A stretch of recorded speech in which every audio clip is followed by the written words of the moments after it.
மதுரையில் இயேசு வாழ்கிறார் ஊழியங்கள் நடத்தும் எழுப்புதல் உபவாச ஜெபம்.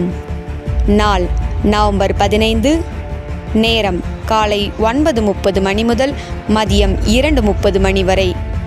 தேவ செய்தி சகோதரர் எல். வின்சென்ட்ராஜ்.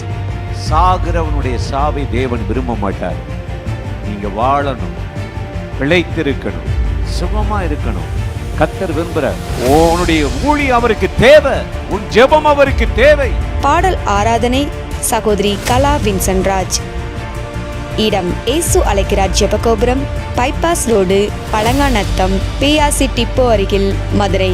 தேவ பிள்ளைகளே, இந்த எழுப்புதல் உபவாச ஜெபத்தில் கலந்து கொண்டு தேசத்தின் எழுப்புதலுக்காகவும் குடும்பத்தின் ஆசீர்வாதத்துக்காகவும் இணைந்து ஜெபிக்க உங்கள் யாவரையும் அன்போடு அழைக்கிறோம். மேலும் விவரங்களுக்கு கீழே உள்ள தொலைபேசி எண்ணை தொடர்பு கொள்ளுங்கள்.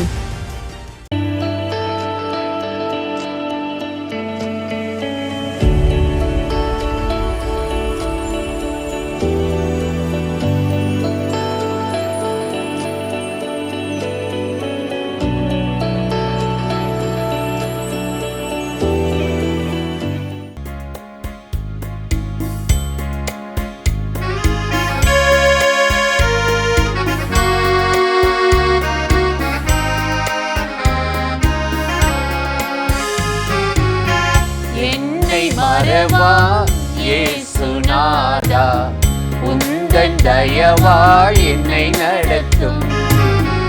என்னை மறவா இயேசுநாதா, உந்தன் தயவால் என்னை நடத்தும்.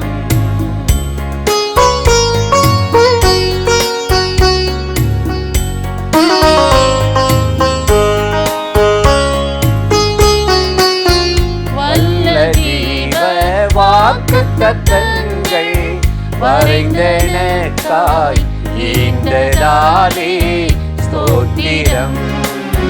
வல்ல ஜீவ வாக்குத்தத்தங்கள் வரைந்தனக்காய் ஈந்ததாலே ஸ்தோத்திரம். ஆபத்திலே அரும் துணையே, பாதைக்கு நல்ல தீபமிலே. ஆபத்திலே அருந்துணையே, பாதைக்கு நல்ல தீபமிலே. என்னை மறவா இயேசுநாதா, உந்தன் தயவா என்னை நடத்தும்.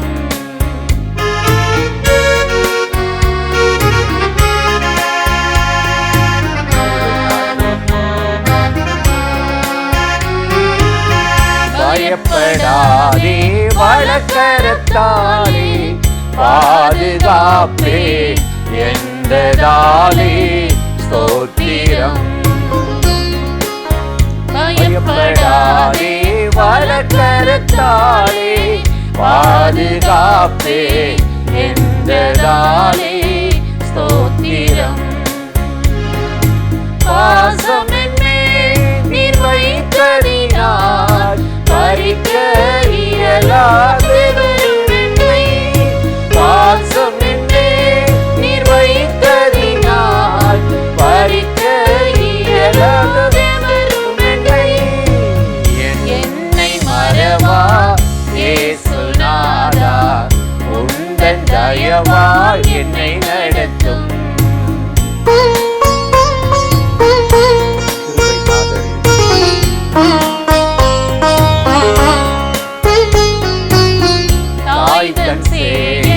மறந்துவிட்டாலும் மறவேன் உன்னை என்றதாலே ஸ்தோத்திரம். தாய்தன் சேயை மறந்துவிட்டாலும் மறவேன் உன்னை என்றதாலே ஸ்தோத்திரம். வரைந்திரன்றோ உள்ளங்கையில் வல்லவா என்பன் புகலிடமே. வரைந்திரன்றோ உள்ளங்கையில் வல்லவா என்பன் புகலிடமே. என்னை மறவா இயேசுநாதா, உந்தன் தயவா என்னை நடத்தும். என்னை மறவா என்னை நடத்தோ. பிரியமானவர்களே, ஆண்டவராகிய இயேசு கிறிஸ்துவின் நாமத்தில் இந்த காலை நேரத்தில் இயேசுவை தினம் பார்ப்போம் என்ற இந்த நிகழ்ச்சி மூலமாக உங்களை சந்திப்பதில் மிகுந்த மகிழ்ச்சி அடைகிறேன். சங்கீதம் 136:24 நாம் வாசிக்கிறோம், நம்முடைய சத்துருக்களின் கைகளிலிருந்து நம்மை விடுதலை பண்ணினவரை துதியுங்கள், அவர் கிருபை என்றென்றும் உள்ளது என்று சொல்லி இந்த சங்கீதக்காரன் கர்த்தரை உயர்த்தி மகிமைப்படுத்துகிறான். நம்முடைய சத்துருக்களின் கைகளிலிருந்து நம்மை விடுதலை பண்ணினவர். இந்த விடுதலை என்ற வார்த்தை சிறைப்பட்டவர்களுக்கும் சிறையிருப்பில் இருப்பவர்களுக்கும் தான் அதனுடைய மகிமை தெரியும். சிறையிருப்பில் இருந்து வெளியே வருகிறவர்கள், அந்த சிறைச்சாலையிலிருந்து வெளியே வருகிறவர்கள் தான் அந்த விடுதலை என்ற வார்த்தையை பரிபூரணமாக உணர்ந்தவர்களாக இருப்பார்கள். நம்ம வேதத்தில் வாசிக்கிறோம், பவுலும் சீலாவும் ஆண்டவரின் நாமத்தை அறிவித்தது நிமித்தமாக சிறைச்சாலையில் போடப்பட்டார்கள்.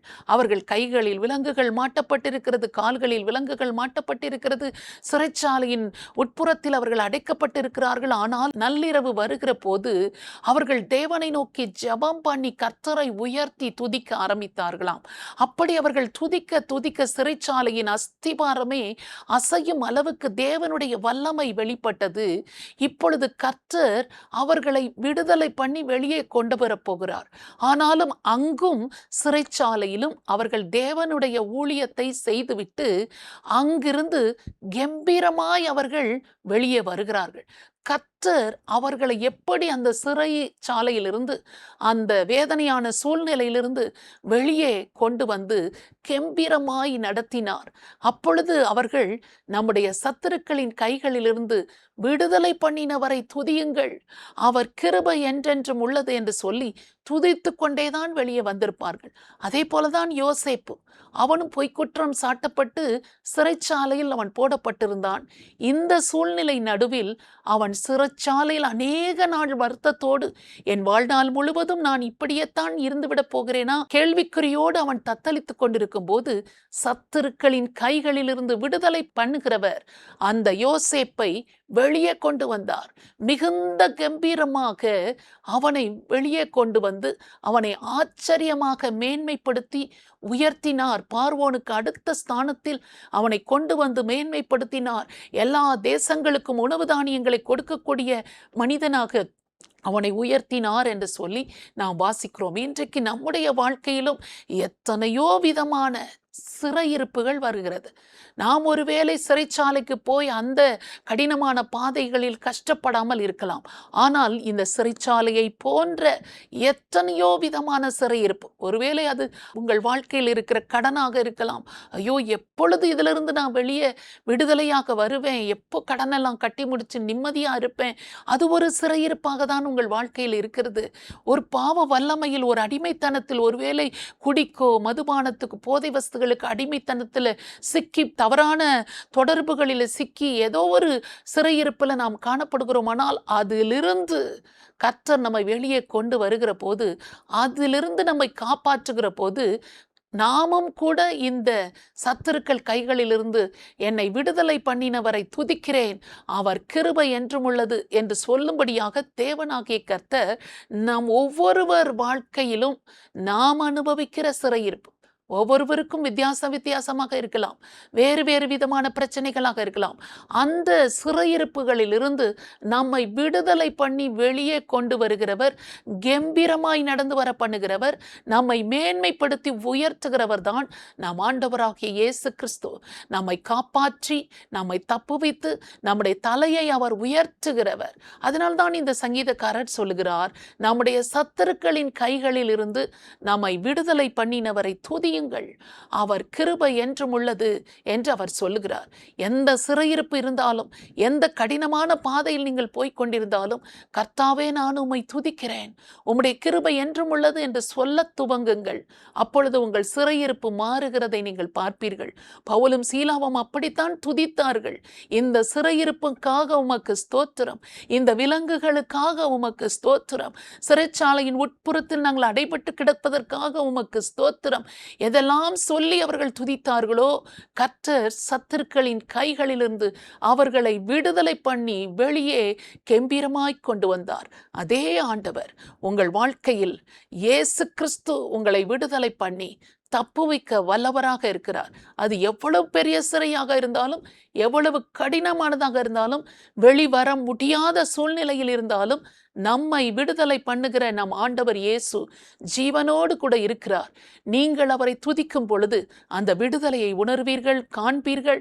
கர்த்தரை நோக்கி நாம் இப்பொழுது ஜெபிக்க போகிறோம். எங்கள் வாழ்க்கையிலும் இருக்கிற எல்லா சத்துருக்களின் பிடியிலிருந்தும் எங்களையும் விடுதலை பண்ணி நாங்களும் துதிக்கும்படி எங்களுக்கு உதவி செய்யும் என்று ஆண்டவரை நோக்கி நாம் இப்பொழுது ஜெபிக்கலாமா? ஸ்தோத்திரம் ஆண்டவரே, உம்மை நன்றியோடு நாங்கள் துதிக்கிறோம். நம்முடைய சத்துருக்களின் கைகளிலிருந்து விடுதலை பண்ணினவரை துதியுங்கள். அவர் கிருபை என்றென்றும் உள்ளது என்று சங்கீதக்காரன் சொன்னது போல ஆண்டவரே, எங்கள் முற்பிதாக்கள் வாழ்க்கையில ஆண்டவரே அவர்கள் அனுபவித்த பாடுகள் வழியாக போகிற அந்த சூழ்நிலை நடுவில் கர்த்தரை துதித்த போது அவர்களை விடுதலை பண்ணி கெம்பீரமாய் வெளியே கொண்டு வந்து உயர்த்தி மேன்மைப்படுத்தினவர். ஆண்டவரே, தலை நிமிர்ந்து நடக்க பண்ணினவர்.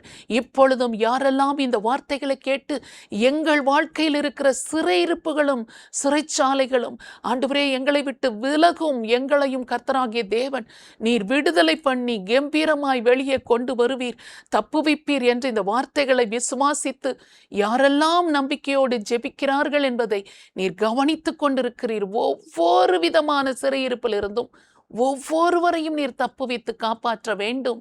உமது கிருபையின் கரங்களில் ஒப்படைத்து நாங்கள் ஜெபிக்கிறோம்.